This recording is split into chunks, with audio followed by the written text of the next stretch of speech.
Hot Rod Madness, where we believe that every car has a story. Whether your car is a ground-pounding, tire-smoking street machine or a trophy-winning classic with blinding chrome and paint, Hot Rod Madness wants to hear your story. Who knows? Maybe your story will inspire future generations to dream, build, and own their own classic rides. Here to bring you those stories is the host of Hot Rod Madness, Tim the Milkman, along with the Hot Rod Madness crew.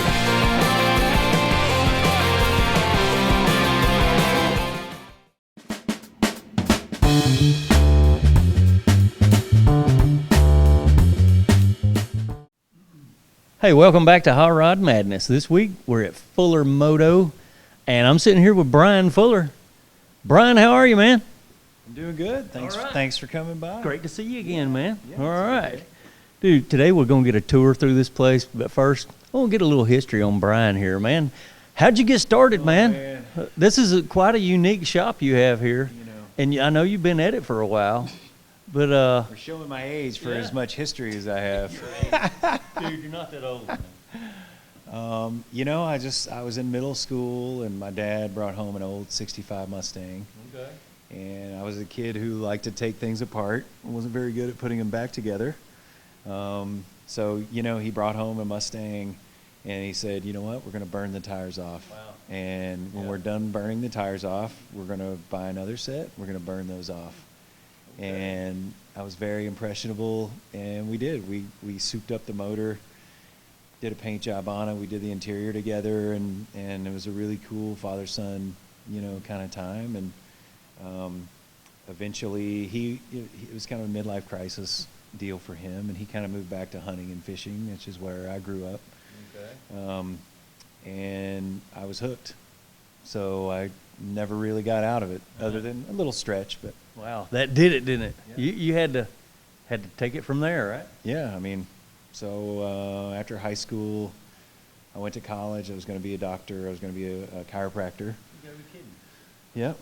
So I got a pre-med degree, got a biology, chemistry minor, and figured out that I really just was not headed to postgraduate school, and kind of was working on a 50 Plymouth chop top hot rod in my garage, and I was waiting tables.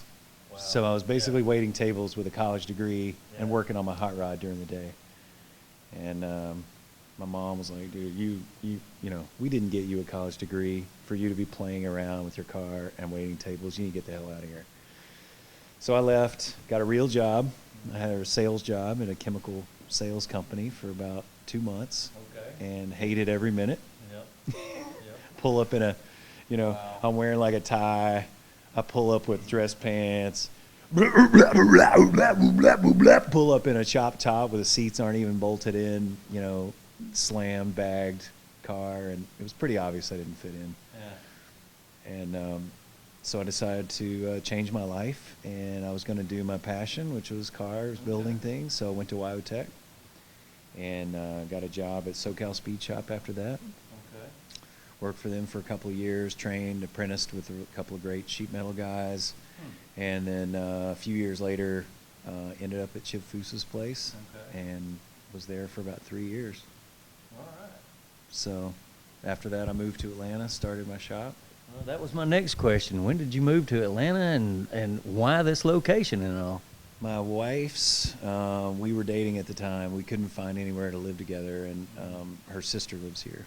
So my brother-in-law gave me my kind of first little opportunity. He had a friend at a metalworking blacksmithing shop that gave me like a little 600 square feet to set up and work. And my brother-in-law was my first customer, and Felt Bicycles. I built a bicycle for them, so I had two little projects to build. And just kind of been going from there. All right. The stories from these people with all the talent, man, it's very interesting. That's how he got his skills, sheet metal skills, and you can tell that from the Shogun here. Wow, the piece sitting behind us here is fantastically put together. one of his major projects, and I'm sure that took quite a while to build this thing, but it's a work of art here displayed at Fuller Moto. Tell us a little bit about it, dude. What did that start out as? That's originally, it's called Shogun, and originally was a 1977 Honda CB550. And, you know, I got the crazy idea to engrave the thing in Japanese art. So we had Totem, who's a world famous graffiti artist, go in and Sharpie on each panel, piece by piece. Wow. It all means the art of metal. And then we would send it to Tay. Tay would hammer and chisel, go in there and engrave it. And so it's basically, you know, at this point it's an art piece. It took six years. And 3, you know, classically trained guys in their field who, you know, are kind of in our prime. And I think it's a very special piece, you know. Sure, man. I'm looking at it going, wow, that's amazing. The rims are engraved, you know, like you wouldn't believe. Unless you see it in person, folks, you're not going to appreciate what went into it. 'Cause I was up here earlier just looking at the detail work in the tank and the rims, and it's fantastic, man. Wow, that's quite a piece. Yeah, the grips were kind of a cool story. They were wrapped in Japan by a real samurai sword maker. So each little bitty thread was custom wound. It took me 2 years to get the things back. They sat on the shelf for 3 years. I'm just going, where do you find a samurai sword maker? I mean, where do you even find those guys, man? I mean, Totem that did the art, you know, he has family over there. He married a Japanese girl, and so I just was like, hey, man, you're going over there. It'd be really cool if we could wrap the grips. You don't know a samurai sword maker over there by chance, do you? Oh, yeah, man, there's one around the corner in our village. I'm like, all right, well, you want to take these grips? I'm like, yeah. So we took them over, and you know, it's not like I could call the guy and go, hey, you know, how's it coming? You know, he took them, and 2 years later they show up. Well, it's all about dare to be different here at Fuller Moto. There's some really cool projects that I want to get to, Bryan. What do you say we take a little tour through Fuller Moto? Bryan, here's another project you got going on here, buddy. What exactly is this chopped behemoth, man? Oh, man, I love this car. This is, I started this about when my kid was born, which was 6 years ago, unfortunately. Wow, 6 years in the making. Yeah, it's mainly in the sitting is what it's mainly doing. But this is called Public Enemy. And as you see, we put a blown Ford Coyote motor in it and Ford Racing intake, and it's all kind of snaked through the firewall. If you look through the back, it's got custom intakes that go in. And we're getting, you know, we worked on it recently. We're kind of getting all the electronics are getting plotted. We have our American Auto Wire fuse box in there mounted now. The computer is mounted. We've got the Tremec 5-speed is pretty set, you know. So we're making some progress. Oh yeah, I see. Man, there's a lot to talk about right here in this car. I'm looking at the custom exhaust, man. 2 days Wow. and 2 rolls of duct tape just to that. get the thing tacked together. Man, you got this tornado exhaust just oozing out from under the side of the hood here. Yeah. That's awesome. The idea was to kind of make it look like a rolling wave, so that it was like water, you know, kind of like that rolling water look. Nice. And we curved this pipe in the back. It's stainless. It's about, man, it's been a long time, but I think it's 5-inch. Yeah.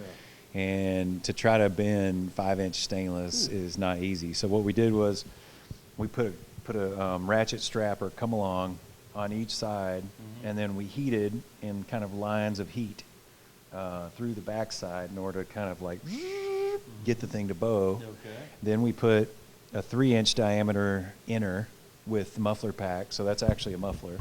Wow. Okay. All right, and so if it's baffled off, it's not going to be extremely loud. It'll be, I mean, it's going to be loud, but not like, you know, not like it would if it was wide open, of course. But man, you imagine what that 650 horse is going to sound like coming out of those side pipes. Yeah, nice. I'd like to get a ride in it before you sell it, man. Man. I know, because I know you got to pay your bills here, and one day somebody's going to come up with a boatload of cash and go, Bryan, I got to have that. Something's, you know, you got to sell some of this stuff. Well, you know, sure. it's Yeah. you know, we're in the business of making things and selling them and making another one. So, you know, this one may stay around a while. You never know, but something around here has to leave. Supercharged. That's a lightweight vehicle for that horsepower, man. Yeah, it's got a custom bladder in the back, so if you get hit, it won't explode with gas and kill everybody. All right. That's good. It has its chop channel. All the frame is custom. It's got a full custom cage, and we did like an angle chop on it back in the Two Guys Garage days. We did that. Me and Bird did that on the show, which was really fun. Yeah. Wow, it has been in the making for a while. Oh man, it's been a long time. Yeah.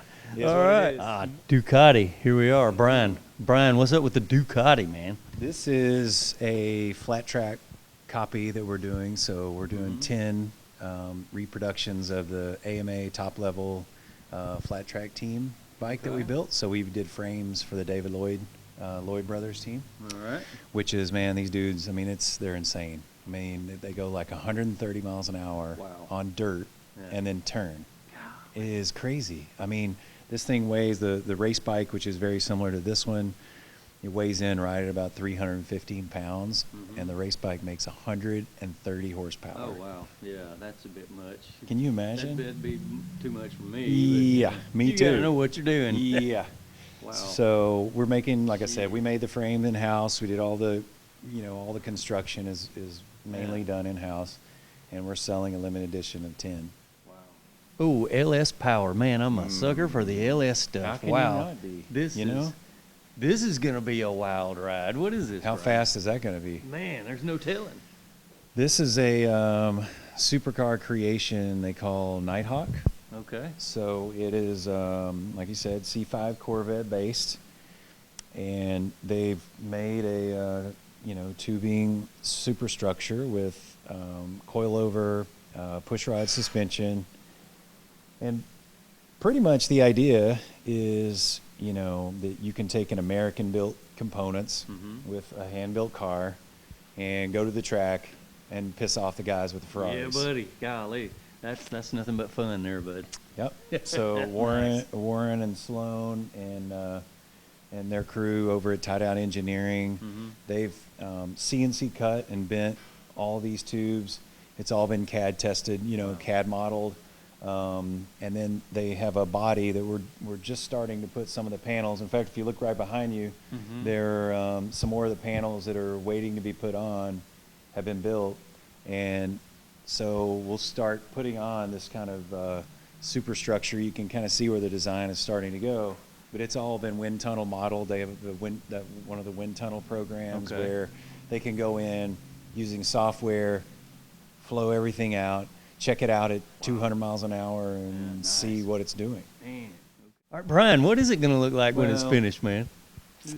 We got to keep some secrets around here. You Hey, know what I mean? I understand. You can't Yep. know exactly. I understand. You know exactly what it's going to look like, but Won't know until it's turned out of the shop. coming soon. Yeah, coming soon. All right, what do we have here? Some type of open air Roadster. Wow, it's based on the A model, maybe. Yeah, this was pretty much a scratch build. So there's a gentleman that was south of Atlanta, out in the country, who was a submarine welder in the service. Okay. And was a very good fabricator down there. And this was his kind of personal baby. And the family sold it to me, and we just wanted to really see it finished out right. So a buddy of mine bought it. It's got a marine 4-cylinder motor it's over at John Kazi's that's being built. Okay. And unfortunately, I'm sorry, it's not in here right now. But yeah, this guy built it. I mean, if you look at the pedals, I mean, just look at the workmanship that this guy did, even just on the pedals and all the bracketry. And these shocks are a pretty interesting story, I think. If you come around to the backside here, so this is a lever fluid shock. Okay. And it's adjustable. This was from Indy because, originally, obviously, you had the friction lever shock, right? And then they went to the, push rod aircraft shock, which is, like a normal hot rod shock, right? Like a normal linear shock, right? Well, in between was the lever fluid shock. Wow. So it's kind of that hybrid between the friction lever and the normal linear shock of today. So it's a pretty cool piece. And I guess they ride good, evidently, because I mean, you know, they're still in use today, you know? well, I mean, it's this is, you know, it's a buggy sprung hot rod. I mean, at the end, it's not like it's, you know, modern supercar suspension. Well, for It's show, still an old car. for show and for the street, this is It'll be fun. gonna wreak fun, you know? No, it's a blast. I mean, they work gonna be fine. great. Yeah, for Well, an old hot rod, I mean, Sure. it works fine. Yeah. The car weighs nothing. I mean, look. I mean, Yeah. that 4-cylinder doesn't weigh much at all. This Well- thing is a hoot. With 2 people in there, the shocks will probably work just fine. Yeah, it works great. It's Mhm. super fun. So, Wow. Okay. Man, that's a pretty neat little hot rod. it's pretty fun. So, well, All right. you guys came by. And over here, the Victory. This is my little victory. Mhm. Hopefully it runs. Is this what you'll ride home today? Or? I think it's about that time. Yeah, it is. All I'd right. love for you to stay, but you know, I got a sick kiddo at home. That's our cue, Dollar Bill. So we'll cut out of here and let him victory on down to the house. And Thanks for coming by. all right, Brian, you have a good one, buddy. Until next time, we'll see you.